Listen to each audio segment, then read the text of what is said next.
If you're counting down the days to college football, the show's for you. If you have been waiting and wishing and watching college football full game reruns on YouTube, this show is for you. If you live and breathe and live and die by fall Saturdays, this show is for you. Welcome into the Hard Count, the People's College Football Show. We're so glad to have you here. It is Thursday, August 17th, 2023, the last one in history, and we're about to make it a movie. We appreciate y'all being tuned in live right now, whether you're watching live on YouTube, whether you're listening via podcast on Apple, on Spotify. We're glad to have you a part of this. We have a ton to unpack.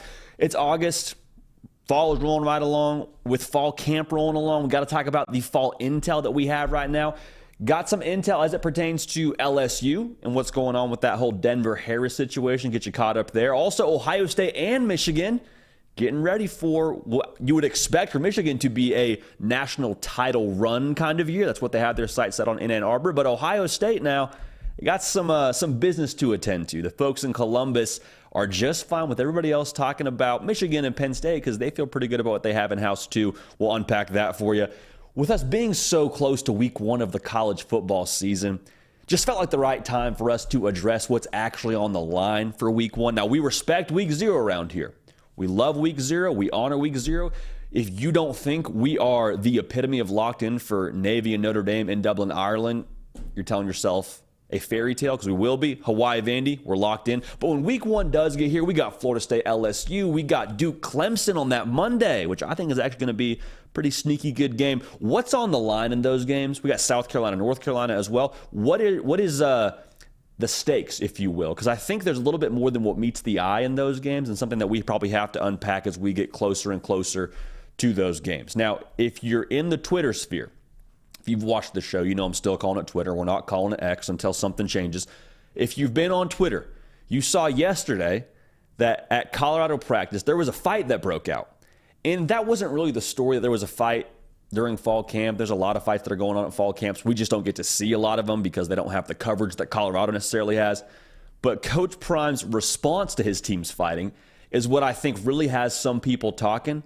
Are you for that? Are you against that? I have my own thoughts on it. I can't wait to unpack that one. I'm really excited for that segment. And then if you've been following the show, you know we go to Twitter for a lot of y'all's thoughts, questions, concerns. I actually got a great question from one of y'all on Instagram regarding Quinn Ewers and his ceiling at Texas. So we'll break that down. We'll unpack that one. We appreciate y'all being tuned in, man. If you're new to the show, welcome. We're live Tuesday, Wednesday, Thursday, right at this time, right on this YouTube channel. We talk ball every single day. If you love college football, and only college football and nothing else extra added in, you found your home for all things college football right here. So we appreciate y'all. Let's get after it, shall we? Like I said, fall camp rolling right along. So with fall camp rolling right along, we got to talk about the intel and the buzz that we're getting out of fall camp. So there's a couple of high-profile schools that we're going to talk about here, and one of which being Ohio State. Now, we've touched on Ohio State during this fall camp intel run that we've been on. The folks at Letterman Row are covering this better than anybody else, so make sure you get a membership over there. But they are very pleased with the progress of a transfer defensive tackle, Tywone Malone. And Tywone Malone is a guy that has also a dual sport background, also played some baseball. Right now, he's just locked into football. And he is a guy that's progressed really nicely. And the reason why I think this is important for Ohio State for their success in 2023, think about who they have on that defensive line. You got Mike Hall in the middle, yes. But now you have him and Tywone Malone that can add some depth there, and they can go back and forth. But on the outside, you got the edge rushers, right? You got JT Tuimoloau, who put on a clinic and a half against Penn State. Then you got Jack Sawyer, who I think you still feel really good about in Columbus. I think you're still sort of waiting for him to have that big pop year.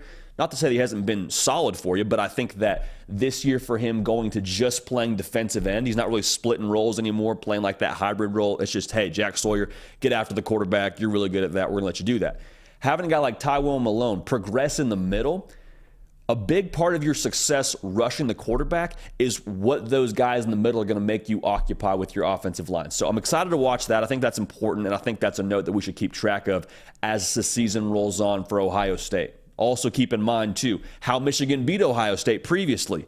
Ran the football. It wasn't because of personnel necessarily on the defensive side. Some of that was a bit of a bust schematically, if we're being real. But I think having another big body in the middle makes you feel better about how you stack up when you find yourself in that situation here, the last game of the regular season.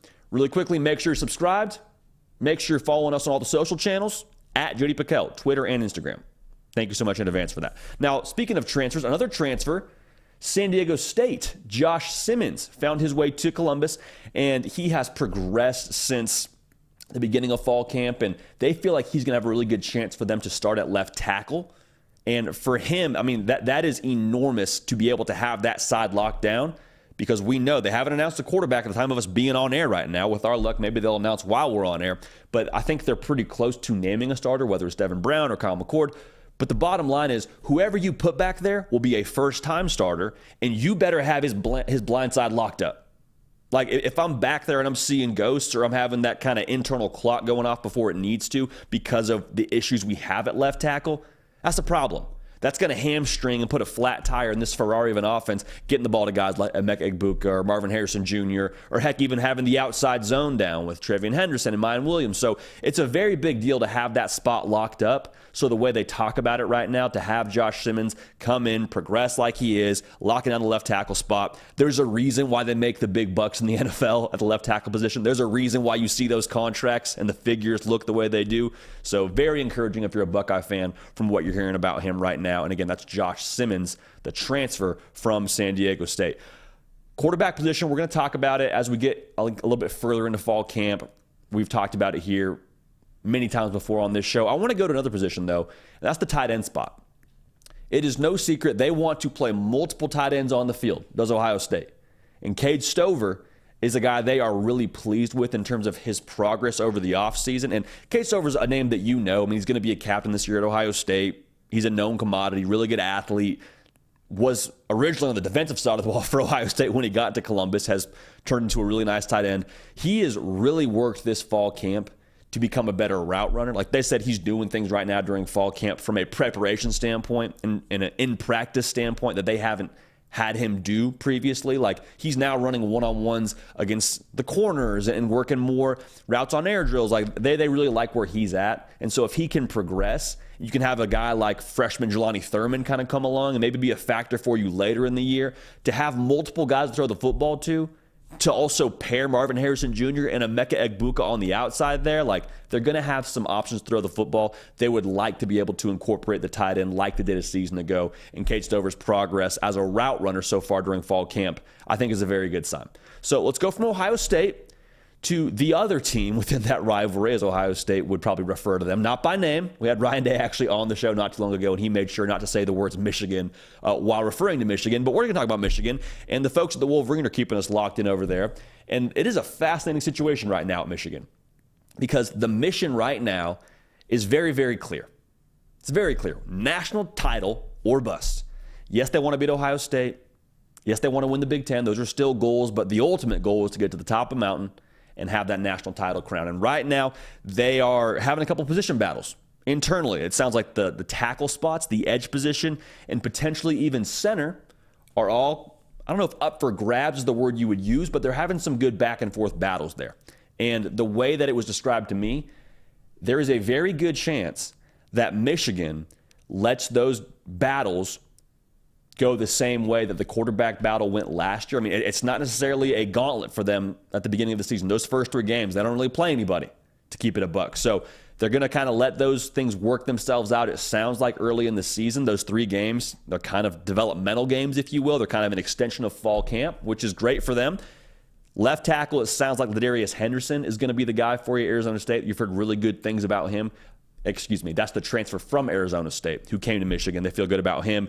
Now, also Jalen Harrell at the edge position. You probably have already heard about him if you're a Michigan fan, but he's a guy that I think is going to contribute for you on the edge. It's kind of the feel there. And then Drake Nugent is a transfer from Stanford.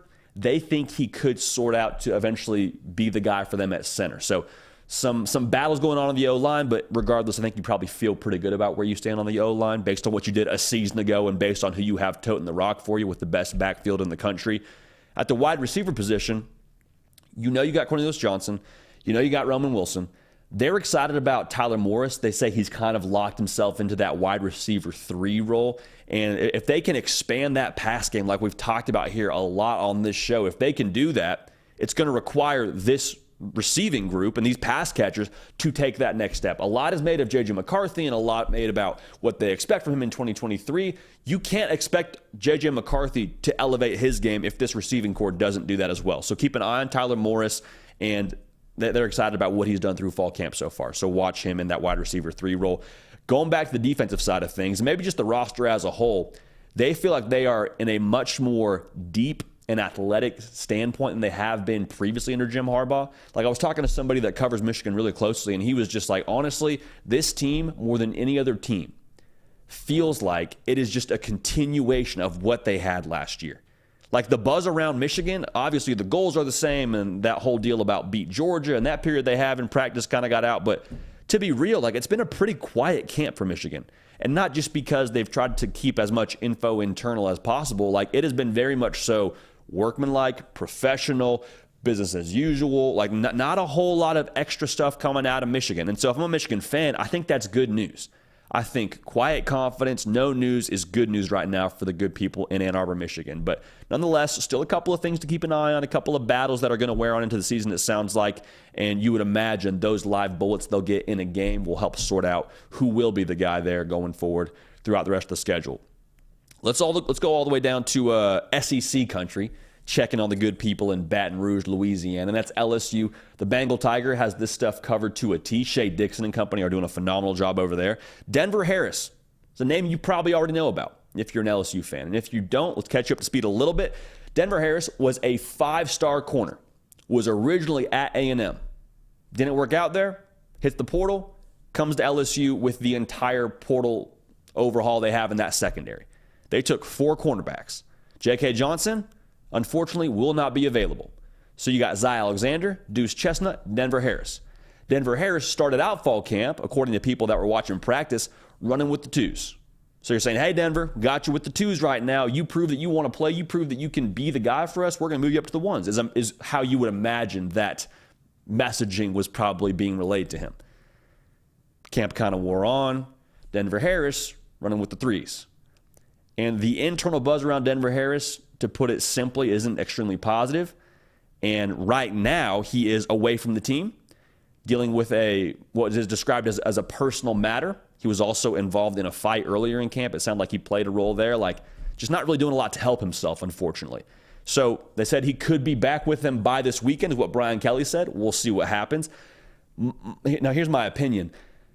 The concerning thing for me is there's a track record here with Denver Harris.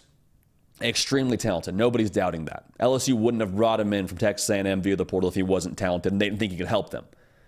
But the thing with Denver Harris now, we keep stacking up these issues, and things like this, when you have such a downward trend, they don't usually have a sharp turnaround, and then somehow he just figures it out, light bulb goes on, and okay, he's back with the team, and he's contributing in a real capacity. Like, this is one of those things that makes me very nervous as it pertains to his future with LSU and being able to be in that locker room, because LSU now, they have a delicate culture.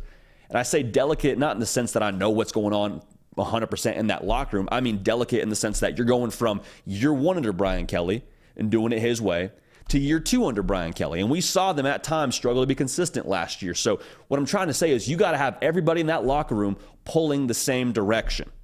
If I'm reading the tea leaves here, and I'm seeing what's going on with Denver Harris, he's not pulling the same direction. And so I wonder if he's really helping the greater good here at LSU and if that's something they need to keep an eye on. So we'll see what happens with Denver Harris. That's the latest intel right now. You wish the best for him. Extremely talented kid. You hope he gets it together. You hope he can help LSU. And I'm sure the people in Baton Rouge hope the same. As it pertains to the cornerback position, though, the 2 transfers that I mentioned, they got Zy Alexander, who's running with the 1s, and Deuce Chestnut running with the runs.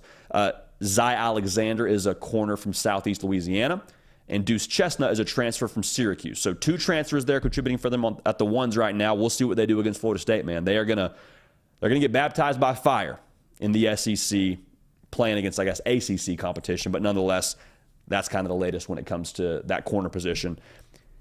Keep an eye on the offensive line. Or maybe don't keep an eye on the offensive line because they feel really good about it. They feel like they are worlds better than they were last year. The good-on-good reps that you get at LSU playing on the offensive line, I would imagine is better than a lot of people's Saturday afternoons they get during a season. I mean, we had somebody covering that. They said that Will Campbell had his one-on-one reps against Harold Perkins. So, I mean, that in itself tells you you're getting good work. Also, he won both those reps. So, I don't know if it's that way every single day, but to have the luxury of saying, hey, potential All-American on both sides of the football, y'all go ahead and make each other better, that's going to do good things for them when it comes to Saturday. So, big time there for LSU. Much more settled on the O-line is how I imagine they would feel this coming year, and Will Campbell, a very big part of that. Now, Kamorian Pimpton is a guy I want to make sure we touch on here. Andy Staples on 3. He did a great segment on this last night with Shea Dixon, so I want to make sure we put it on our show as well. He is a 6'6", 242-pound freshman. Now, Mason Taylor, he's going to be the guy for them playing tight end, but to have another individual who can help you in the pass game if they bring him along accordingly, he's a guy that's kind of made some noise during fall camp. Mike Denbrock wants to play 2 tight ends. They want to do that. In the SEC, they want to be able to threaten the secondaries and have a personnel where they are just as good blocking as they are pass catching. That's how they would like to live. Now, Kamorian Pimpton, having that kind of catch radius, it makes him someone you at least have to pay attention to when he's on the field, especially in the red zone if you're an opposing defense. So they like where he stands. I'm just curious to see what his role is during this season. Keep an eye on him, especially as the season progresses, because we all understand once you get to like week 8, you're not really a freshman anymore. Like at that point, you're an experienced guy and you've been around long enough to kind of know your role and know what is asked of you. So watch him and watch that tight end group because he's doing good things right now from what it sounds like in Baton Rouge. Appreciate you all tuned in live, man. Good crowd. If you could all like the video, we would appreciate that enormously. If you could also subscribe to the channel, we would have everybody locked in for the college football season. We're about to get rolling here. So thank you so much for that. Got to make sure we tell y'all this, though. The hard count is brought to you by the good people at Game Time. Now, I want to kind of paint a little picture for you. Let's say you have a loved one's anniversary, or maybe they have a birthday, or maybe they're having a kid. Bottom line, everybody wants to get to a college football game in the fall. And so the good people at Game Time are going to make sure you do that. They make it fast and easy to buy tickets to all the big-time matchups. And not just college football games, also like entertainment events. I'm talking concerts. I'm talking comedy events. I'm talking whatever you want to get to. Game Time has got the tickets for you. So what we're going to do here is if you go ahead and download the Game Time app and use code HARDCOUNT, you will get $20 off. Okay, so again, redeem code HARDCOUNT, terms apply. Again, create an account, redeem code HARDCOUNT for $20 off. And if you find tickets that are in the same row and in the same section for less, Game Time will credit you 110% of the difference. So Game Time, they're for the people, they're by the people. We appreciate y'all rolling with them because we roll with them, and they're going to make sure that they get what you need. So download Game Time today. Last minute tickets, lowest prices, guaranteed. Big shout out to Game Time there, getting it done, taking care of the people. We appreciate them enormously. Hey, JD. Yes, sir. So we're getting some breaking news. Okay, I love it, baby. What's going on? Come in here really quick. So Auburn Live is reporting that Hugh Freeze is expected to name Michigan State transfer Peyton Thorne as Auburn's starting quarterback. Hey, how about it? Minutes ago. How about it? We'll riff on that right now, baby. Hey, Nick, big time. Yeah. Big time by you making sure that happens, bro. I appreciate it. Nick Brake, man. They don't call him Nick Brake for nothing. They call him Nick Breaking News back in college and high school, from what I understand. So we appreciate him being on the ball. Let's riff on this here for a second. Peyton Thorne, this should not be an enormous surprise that he's named the starting quarterback. I think it's an encouraging thing for Auburn fans that it went this far into fall camp. If it went a lot further, maybe you start to say, we brought him here to start. Not the starting quarterback yet. What are we doing here? Because remember, Hugh Freeze, after the last scrimmage, he's like, I thought I had my mind made up. We went out there, and Holden Geriner had a really good day. Robbie Ashford had a good day. All 3 quarterbacks looked really good, but we had no turnovers. So I think as a whole, it's good that he didn't just walk in there and snatch it right away, but the timeline here is encouraging for me. So Peyton Thorne being the starting quarterback means a couple of things. It means that, one, he's probably won over, to a degree, that leadership responsibility within that locker room. I don't think you become the quarterback without that. Also, it means that he has picked up the playbook to a degree without spring practice. Make no mistake about it. Peyton Thorne, as talented as he is and as good as I think he's going to be at Auburn, he missed the most important 15 practices during the spring. He showed up to Auburn, Alabama, and he was behind the 8 ball. So the fact that Peyton Thorne is already going to be your guy, I think that gives them direction now as they get ready for their game planning. I think it gives them direction for they're building the offense around Peyton Thorne. Some things I like about him, when I watch him at Michigan State, I think he's relatively agile. And I don't mean agile in the sense that he's going to tuck it and run for like 100 yards. I think he's serviceable when it comes to creating plays and extending plays and buying time in the pocket, which he may need to do. But one thing I loved about him at Michigan State, dude is a quick decision maker. Like, he processes really quickly. He knew where his check down was, and when he felt a rush, he did a great job getting rid of the football. And I don't think Michigan State necessarily played to his strengths all the time offensively, but what he's going to be for Auburn in this RPO system, that whole system is predicated on knowing what you're looking at and getting the ball out quickly. So if he can be a good decision maker and be a quick processor like he was at Michigan State, and it sounds like he's come a long way right now being named the guy at Auburn, got to feel excited about this. So it's not wildly unexpected. I think a lot of people saw this coming at some point in time, but the timing of this for me, for Peyton Thorne being named the guy, says everything's right on schedule with him. Again, the transfer from Michigan State, named the starting quarterback for the Auburn Tigers. That's big time, Nick. Appreciate you letting us know what was going on there, man. Appreciate that. So Peyton Thorne going to be the guy at Auburn. Let's move right along, shall we? Make sure you like the video, as we are moving right along here. If everyone likes the video, we'll be well over our goal of 100 likes before we get off the air. So thank you in advance for that. Feel very confident we're going to get that done. All right. So week 1, right around the corner.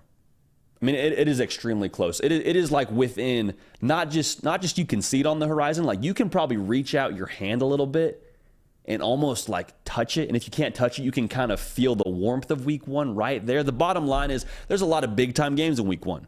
People would tell you the slate's not any good. They would be wrong. I look up and down this slate and I see a lot of matchups that are going to have, I think, some pretty high stakes when it comes to the college football landscape as a whole. And it's a little bit more specific to the team themselves. But let's kind of go game by game here. I got 4 of them I want to unpack with y'all. And we'll talk about what's on the line here for week 1 in some of these matchups. Got to start with the Thursday matchup. Remember last year, Utah went to the Swamp. Big time game. AR went crazy.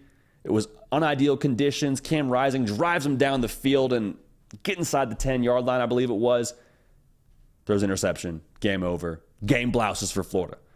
Now, say run that back, Turbo. We're going to Salt Lake City to play this game. You got Florida at Utah. This is on a Thursday. So it may not be that primetime spot that we had last year, but still, it'll be the game of the Thursday. It'll be one of the games to start off week 1.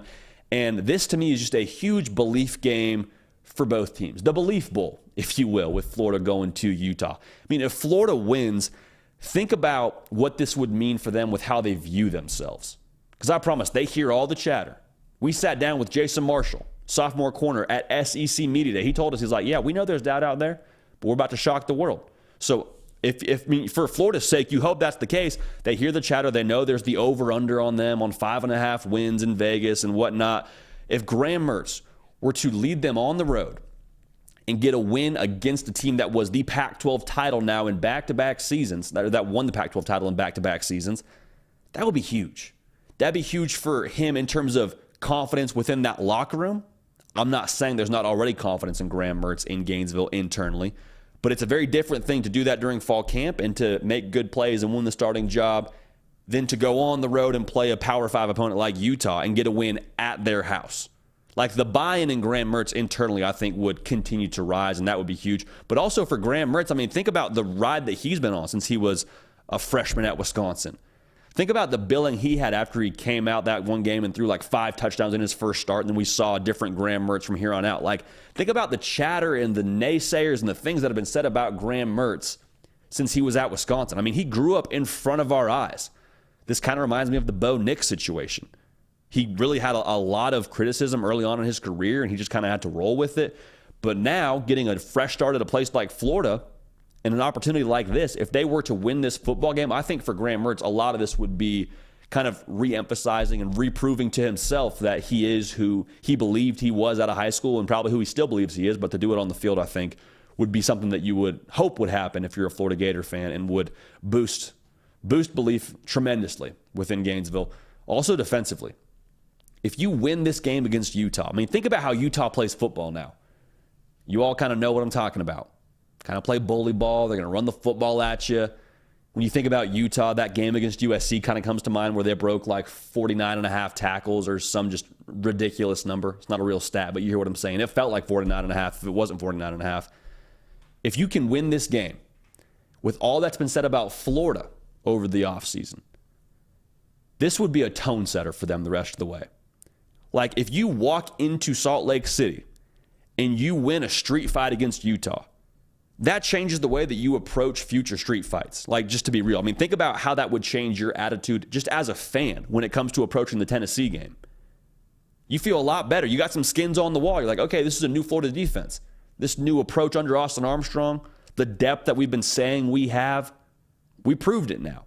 We proved it to y'all, proved it to ourselves, and now let's get rolling. Let's get some momentum here. So I'm excited to see what that looks like. Now, if they lose, I think you're kind of chasing that self-belief, if you will, and you would like to have a little bit more of a prove it to yourself before that game against Tennessee. You don't want to be chasing that into October. You want to know who you are, validate to yourself you're a good football team in every facet, be able to roll going forward. Now, for Utah, if they win this game, the word that comes to mind is just like kind of rejuvenating, because you felt like you were supposed to win this game last year.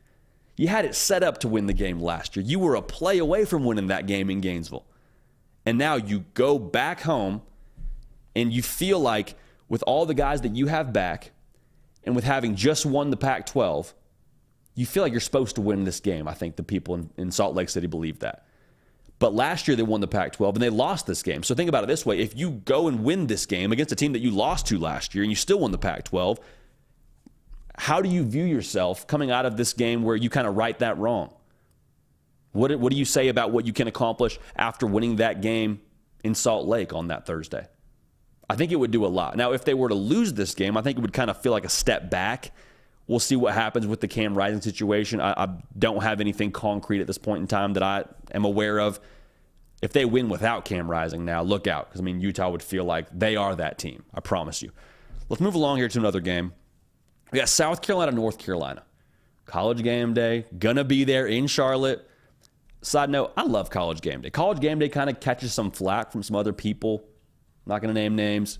I love College game day. I think College game day is synonymous with the start of college football. I can't wait to have them back on the TV screen, to keep it a buck. Now, North Carolina, favored by 2.5 in this game. So just hold that thought really quick. For South Carolina, remember how they ended last year. Gave Notre Dame a phenomenal game in the bowl game. Last 2 games of the year, 2 top 10 wins. Took down Tennessee, took down Clemson. Double-digit dogs both weeks. Both weeks I picked against them. Both Sundays I came in here and was like, hey, I couldn't account for Beamer ball. I couldn't account for what they were bringing that day. It was what it was. But if they win this game against potentially one of the first quarterbacks taken in the NFL draft in Drake May, that hype train, baby, starts coming down the tracks a little bit. Start to hear that engine. Start to hear the little choo-choo. That's kind of what it would mean, I think, for South Carolina. That would be the situation you'd like to find yourself in, because it would feel like, okay, everything we saw last year, everything that we kind of flashed, quote unquote, those last 2 games of the year, we're back, baby. Like, we're picking up where we left off. That was all real. That wasn't just some magic we got there in November. They're not going to play too many quarterbacks better than Drake May, if any quarterbacks better than Drake May.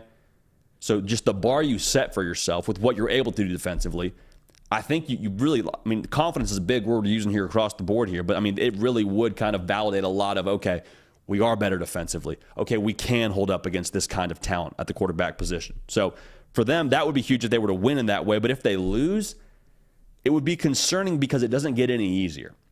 And again, North Carolina's favored in this game, so I don't want to make it sound like it would be just catastrophic. If you lose, you lose and you keep on playing. But look at who you have left in terms of offenses and quarterbacks that they have to play. Have to play at Georgia, have to play Mississippi State, go to Tennessee and play Joe Milton, going to Texas A&M, who I think is going to be sneaky this year. I think they're going to surprise a lot of people. I think Connor Wegman's really freaking good. You got Kentucky, Devin Leary. You got Clemson with Cade Klubnik and Garrett Riley, who knows what they do. So you see what I'm saying? This wouldn't be the foot you'd want to start on, needless to say. Now, if North Carolina is able to win this game, again, favored by 2.5, I don't want to overreact, but where would that put them in the ACC?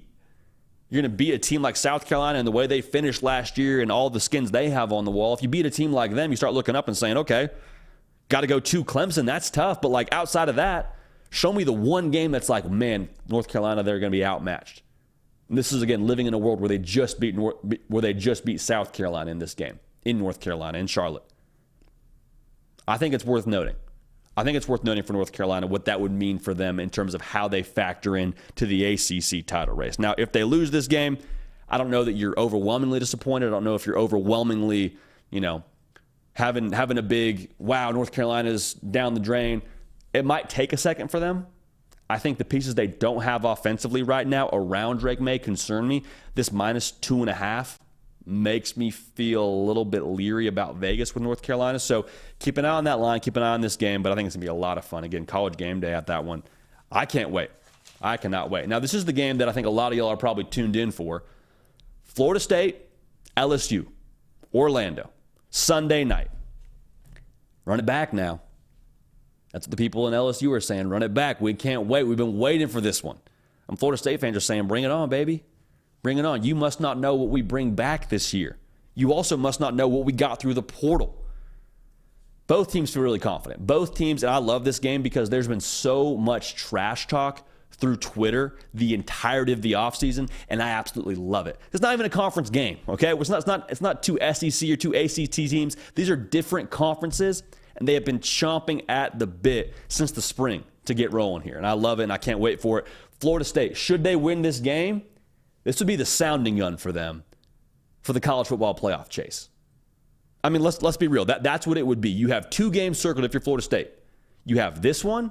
You have the game at Clemson week 4. Those are your 2 hurdles that you are looking at right now on the schedule. You have them highlighted. You're saying, these are the ones, boys. We get these 2, runway looks pretty clear. And they won this game last year. They feel like they got better from last year. Added Keon Coleman, who we've talked about a fair amount on this show. You got Jaheim Bell, you got Kyle Morlock. Like there's no shortage of weapons here for Florida State. They also bring back, I believe it's 90% or more production from that defense last season. That was really good. Jared Verse kind of introduced himself to the country last year in this game. There is no reason why they can't. It's a matter of doing it, and it's a matter of kind of checking that box, and then you look up and say, all right, college football playoff, baby, let's get after it. Let's make it happen here.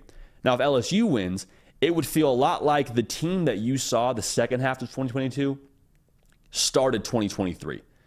And it would just be big for them to prove to themselves that all that was said about this game last year, internally, and I think externally as well about LSU, was correct. Because LSU, they feel like they really didn't even find themselves as a team until the second half of last season. Jaden Daniels was kind of running all around in this game. Pass game was iffy. The defense was kind of trying to figure it out. Harold Perkins didn't even impact this game at all. Mason Smith got hurt in this game. Like, LSU wasn't the LSU we saw in 2022 in this game a season ago. And that's how they feel in Baton Rouge. And that's why they're so confident. That's why they're chomping at the bit for this one. Mason Taylor, he said in an interview, they were like, which game are you most looking forward to? He's like, hey, Florida State's the first game, but we feel like we got to get back what's ours. We feel like we got to go ahead and right that wrong is what I was reading from that. So a lot's been talked about since this game happened last year. I promise you they've been waiting for this one to get back. Now, here's the thing. A loss for either team in this game, like I said, different conferences, so 0 impact on the conference title race. But it would go playoff mode for both teams the rest of the way should they be handed an L. And LSU, they got to play an SEC schedule. Florida State, they got to play Clemson. It would not serve them in any way, shape, or form for their greater goal to making the college football playoff should they lose this game. You go into fight or flight mode, and that's not the way that you want to roll coming out of the first week of the season. So it'll be a playoff atmosphere, playoff kind of feel.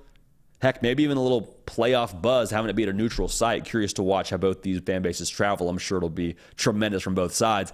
I cannot wait for this game. Golly, it's so fun. College football's back. We're so back. Can't wait for that one. Big, big implications. A lot of things at stake in that one. Now, that Monday, because remember, we're not done. We got one more game here for week 1 of college football, and it's going to be a good one. We got Clemson at Duke. Clemson is favored by 13, but I want to make sure we're all on the same page here. Clemson cannot overlook Duke at all. At all, because Duke brings back a lot offensively.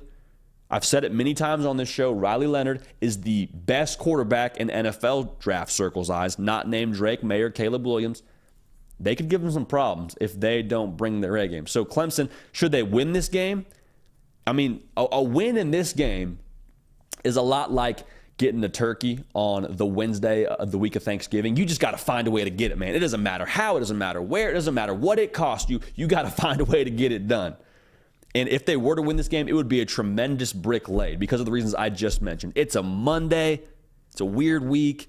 You're playing a really good quarterback. You're going to their house. You got a new OC. You got a new quarterback. Like, you're breaking in a lot of new things in unideal circumstances. They cannot overlook this one. That line, I don't trust it for a minute. If Clemson covers, I think it's a backdoor kind of operation.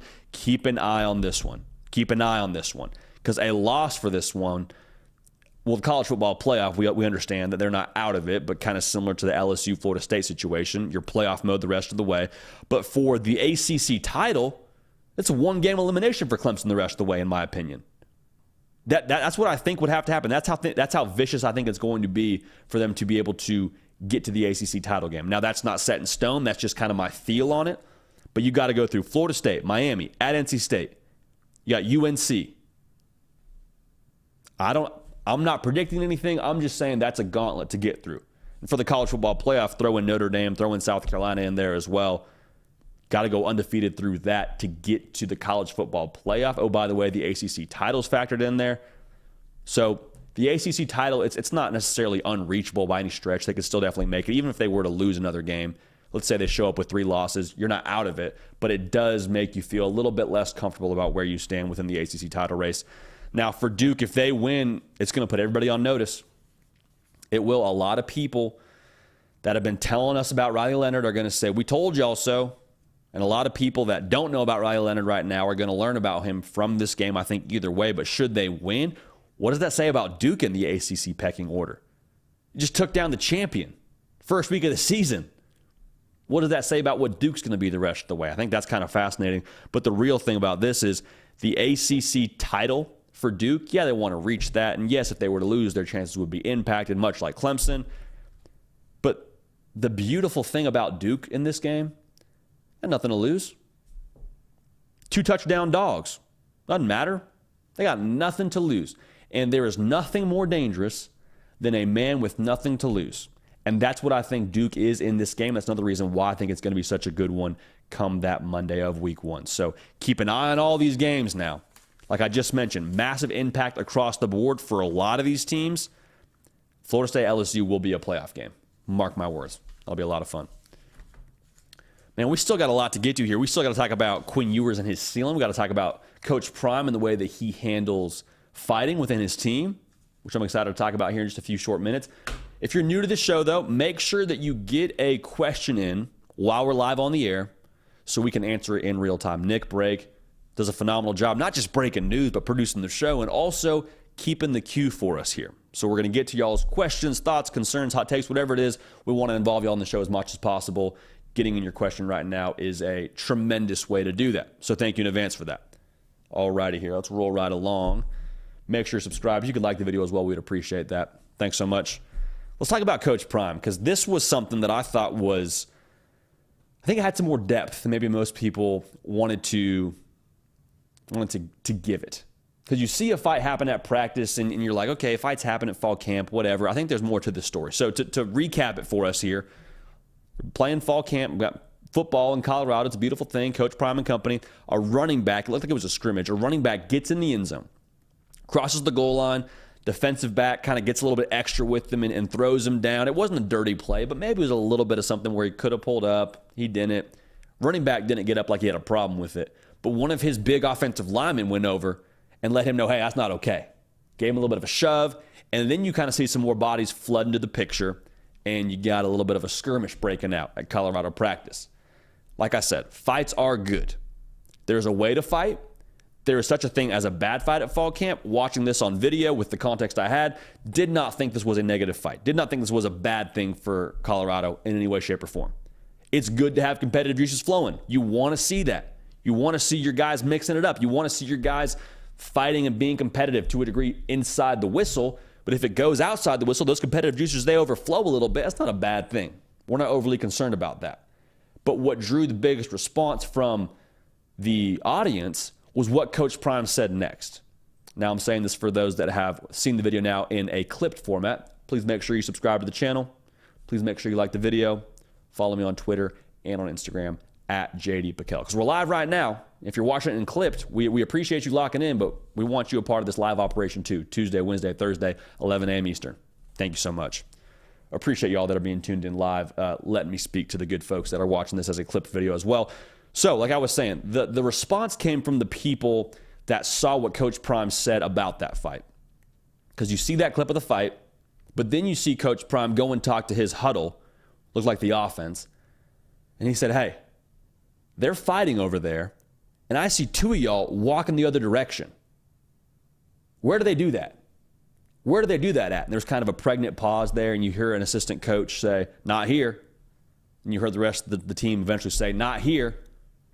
He said, if one person fights, we all fight. And this got some mixed reviews because some people saw this, and they said, Coach Prime is encouraging fighting. What in the world? They're undisciplined. That's not good for the kids. What are you teaching them? Someone's going to get hurt. Coach Prime wasn't encouraging fighting right there. He was encouraging culture. He was encouraging when stuff goes down, you better have your brother's back. Whether it's between the whistles or outside the whistles, I don't care. You have each other's back. That's how we're going to do it if you're on my team here at Colorado. And a lot of people have a lot of things to say about Coach Prime and the way he runs things and what he did through the portal. Like, forget all that. I just love the way that he was coaching these guys. Because the thing that I think some people are missing here, it's not just a matter of having each other's back. It's about making these guys a team. Because the best teams, they're tight-knit and they have each other's back all around. I mean, think about the best teams you've been on, sports or otherwise.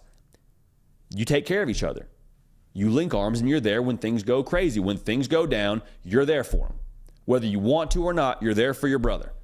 And in this situation, he's not asking him to go in and throw a punch. He's not asking him to go in and cheap shot a guy. He's saying, go be involved. That's kind of the unwritten rule of fights. Go be involved. Go do something. Go be there. Break it up. That's being involved.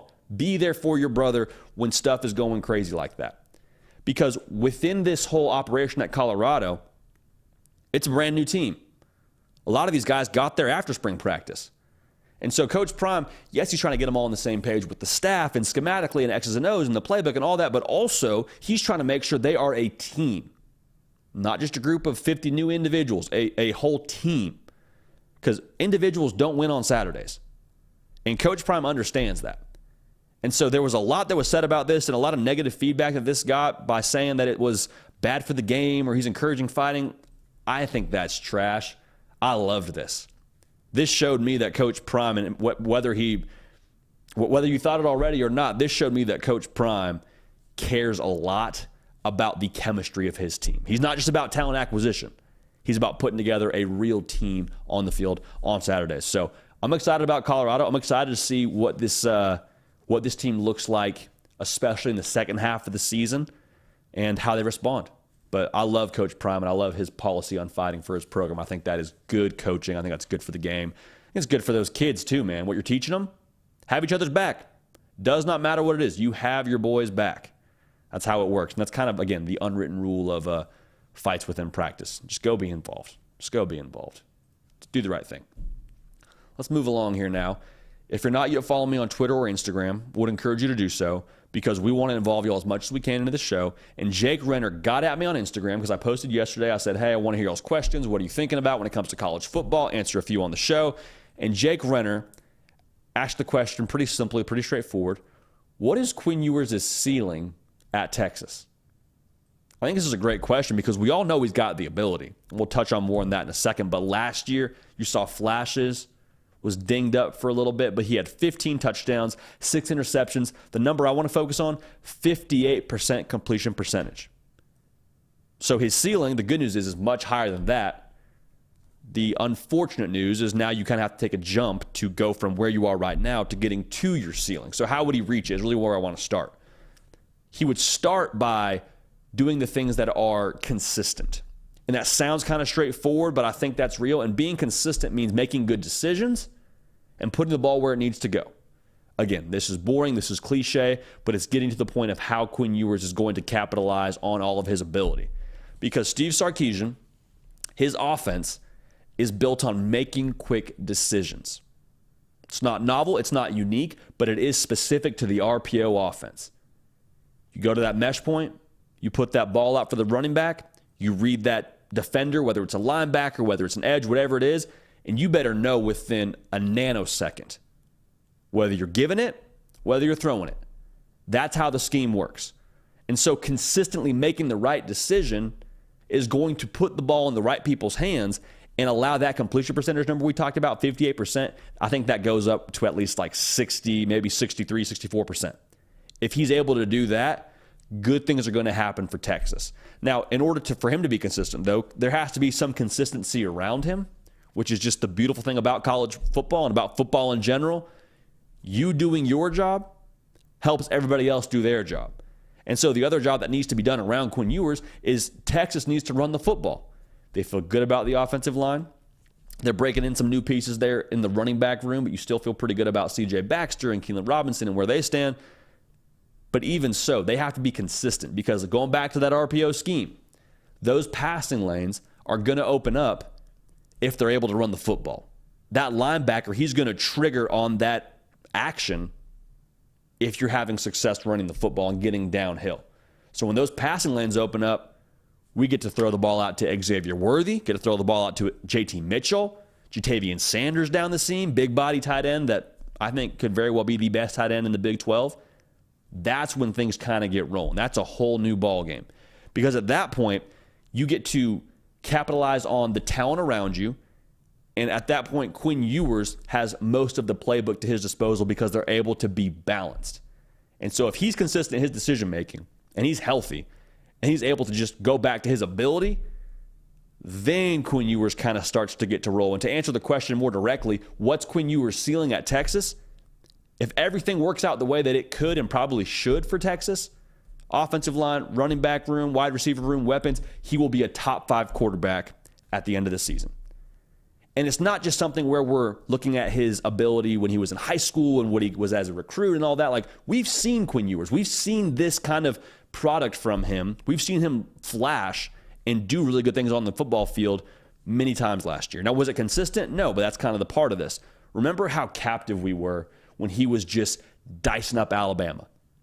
Remember looking at Twitter. Remember talking to your buddies, texting your buddies and saying, what is Quinn Ewers doing right now? This dude is the truth. For like 30 seconds, everyone was like, is Texas back? And that's a little bit of a tongue-in-cheek response there because if you've watched the show, you know how we feel about the whole Texas being back conversation. Somewhere in the middle, back, not back, kind of an overrated conversation. But that was how we felt with Quinn Ewers when he was dealing against Alabama. He flashed against one of the best teams in the country and was showing you why he was what he was as a recruit. Go to the game against Oklahoma. I sat down in front of this mic on Sunday morning and I was like, I haven't seen a quarterback like that for Texas since Colt McCoy was out there. That's the kind of ability he possesses. We know he has it under the hood. If you don't think he has the ability, I think you're not looking at what Quinn Ewers did last season. I don't think you're watching him enough if that's what you believe.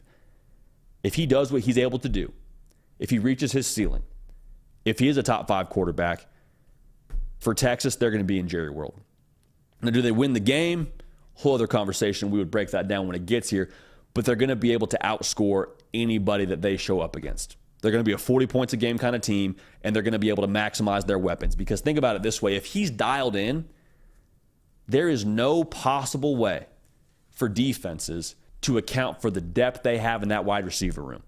I haven't even mentioned Jordan Whittington, who Desi Banks threw a top 10 chain to, which was pretty freaking sick. Maybe Parlay took that picture. I don't know. They have so much talent, you can't double any of them. And if you want to double one of them, well, then another guy has single coverage or not enough attention, and probably big plays are happening. And if they run the football and they try to double somebody else as well while they're running the football, they're going to open up big run game. Like, the whole thing for Texas is they have so many weapons. It's kind of a pick your poison kind of thing. So it all starts with Quinn Ewers making good decisions, being consistent. Heck, staying healthy probably is mixed in there somewhere, but the ability is not the question for Quinn Ewers. It's not. Now, can they do it? That's the other question. But I'm excited to watch. And the beautiful part about college football, man, we are very, very close to getting some answers here very, very soon. So a great question from Jake Renner, man. Appreciate you getting at us on Instagram. Again, if you're not yet following me on Twitter or Instagram, would encourage you to do so. We do a little Q&A, little State of the Union, if you will, every single Friday during the season. I sit down, get my On3 hat on, and I'm not saying that metaphorically. I really have an On3 hat that I sit down and do the Q&A with, which is just kind of like, hey, it's college football season, let's roll. And sit outside of my deck, put out the call to action. Y'all knock it out of the park as you always do.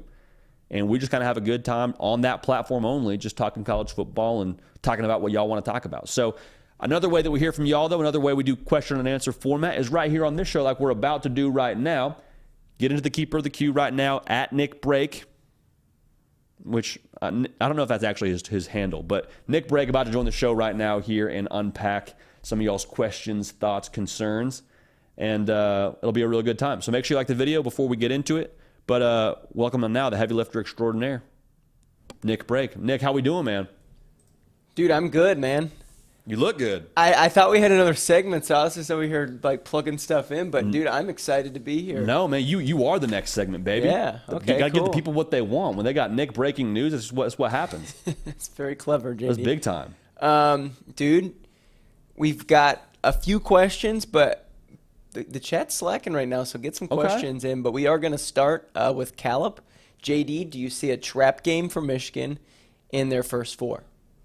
In their first four, man, I don't see a trap game for them. I look towards the end of the season for Michigan, and I'm pulling up their schedule here right now. They play Ohio State, Penn State, and I think it is Maryland towards the end of the year. Let's take a look so I can be sure. That game against Maryland, I remember looking at it and just hating its spot. Yeah, so they go at Penn State, then they go to Maryland, and then they play Ohio State. That 3-game stretch, you have the letdown after Penn State, and then you got Ohio State at the last game of the season. Sandwiched in there, you got to go to Maryland, and Maryland hasn't been a team that's really given Michigan fits at all. But remember, Maryland last year, and they kind of kept it interesting. And then they made it very difficult for Ohio State. So I hate that stretch for them. During this first four, though, I mean, they got East Carolina, UNLV, Bowling Green, Rutgers. I don't see a trap game in there.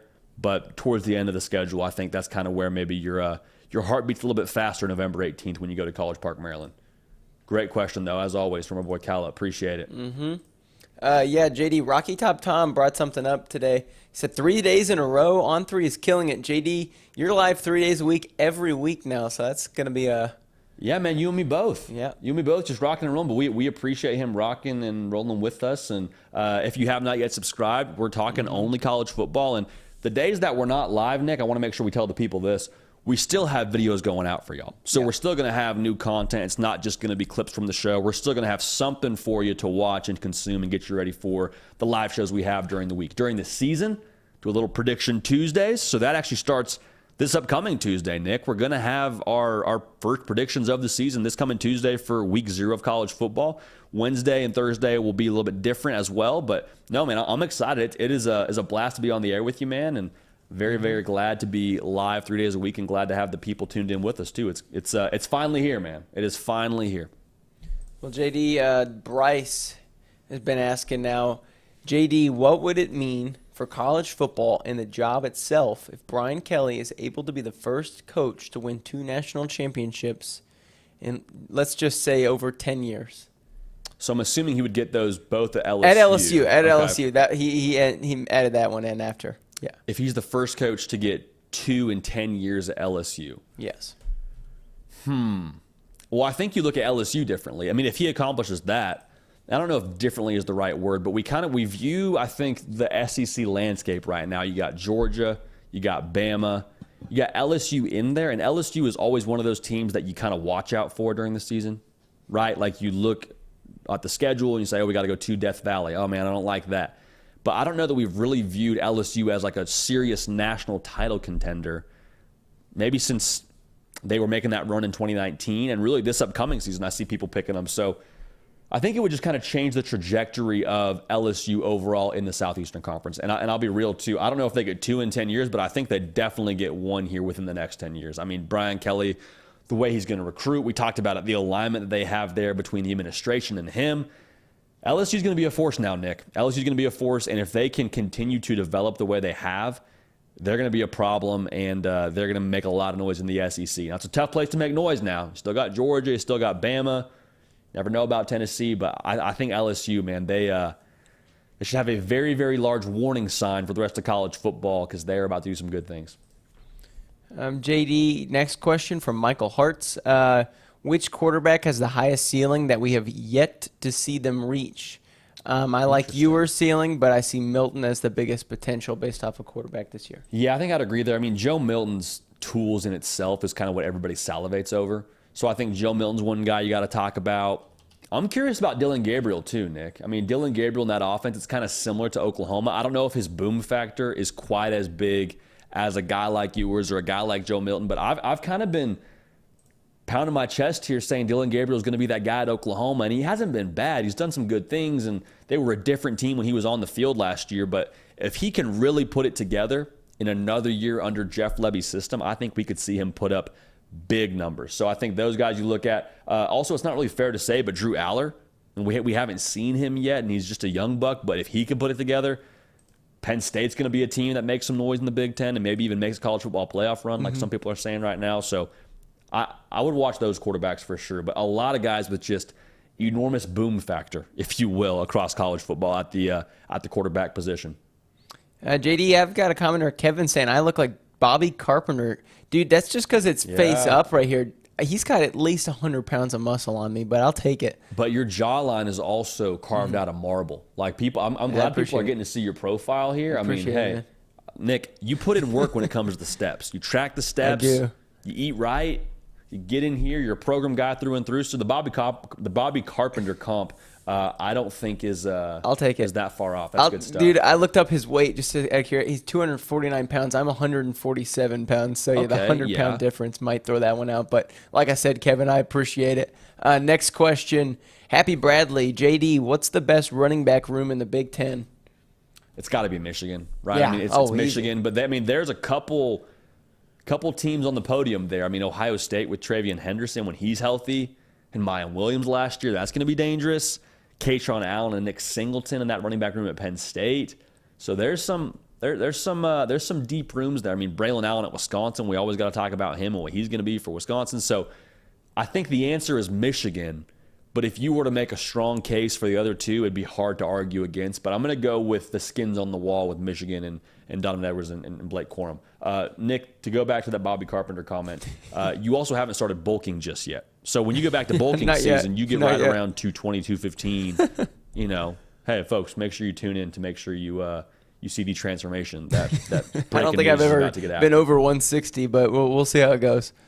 We'll see how it goes. I absolutely love it. Briley, who has been in this chat today, calling out the casuals, the plastic fans. Briley is at war every single day, so shout out Briley. Ask JD, what's up with the quarterback rooms in Gainesville and Coral Gables? Both sound like third-string freshmen are passing the second-string veterans. Yeah, we'll see with Florida. I'm not sure if it'll be Max Brown or not to be that second-string guy in Gainesville. And Ja'Carri Brown, I think will end up being the second stringer when it comes to what they got going at Miami. I think the interesting thing about Miami is Ja'Carri Brown is such a good athlete. Like, I think you have to find a way to get him on the field at Miami.